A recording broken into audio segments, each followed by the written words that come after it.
what are your ambitions? Maybe it's dreams is a better way to say it for the foundation. Where do you see it going, and what could it Yeah, be? I mean, I think again,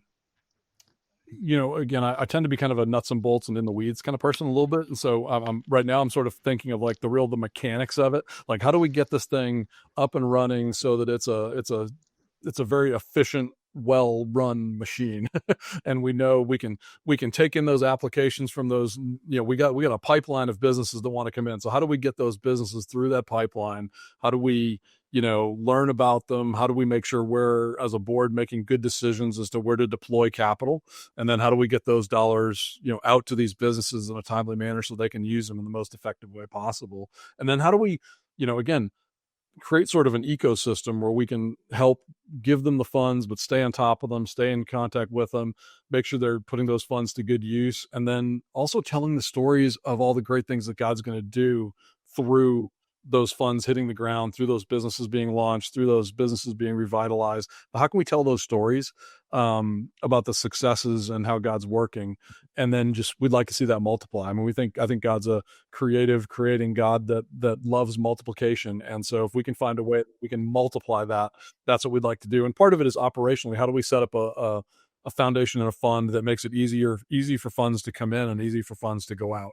And again, the nice thing about doing loans to these businesses is it's perpetual. We lend out for a season, they succeed, they send those dollars back to us, and we, pass that on to the next group out there. So that's kind of the vision. We just want to be running really well, really efficiently, godly, transparently, so that we can see more and more businesses be funded. Yeah, and I'll tell you, those of you who listened to the podcast recently heard the story of Alex Samwell from Tanzania. He is one of the beneficiaries of this program, and he's the kind of person that Rob's talking about. Alex's story, and if you haven't heard it, it's just came out in, I want to say, early April. Listen to it. It's a wonderful story. Humble guy with a passion for serving the people around him. Created a soap company, not exotic, just a soap company, but it's making a huge social impact, gospel impact. This guy he made more money in profit in 6 months than he borrowed by 50%. That's a pretty good start. And so those are the stories we want to hear. And this again, for listeners, there's more and more interest, and I thank God for this, in the larger loans and larger investments, venture capital, angel investor types, hundreds of thousands of dollars, and I thank God for that.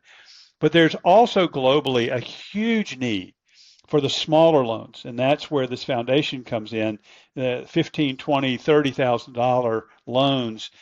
No, they're smaller. I get that.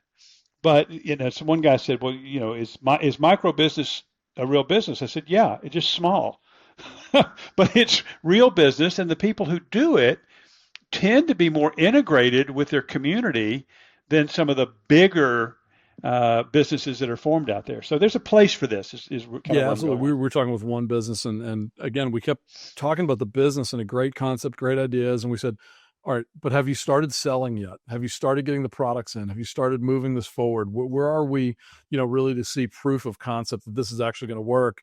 And he was just struggling to get that initial capital in the door. And had he had a small loan to get that initial capital in, we could have had proof of concept that then when he went to the Lion's Den or something like that and made the pitch, he'd say, yeah, I've been doing this. I got an initial capital injection. We were able to bring products to market. We were able to execute. It's working. We just need more to scale.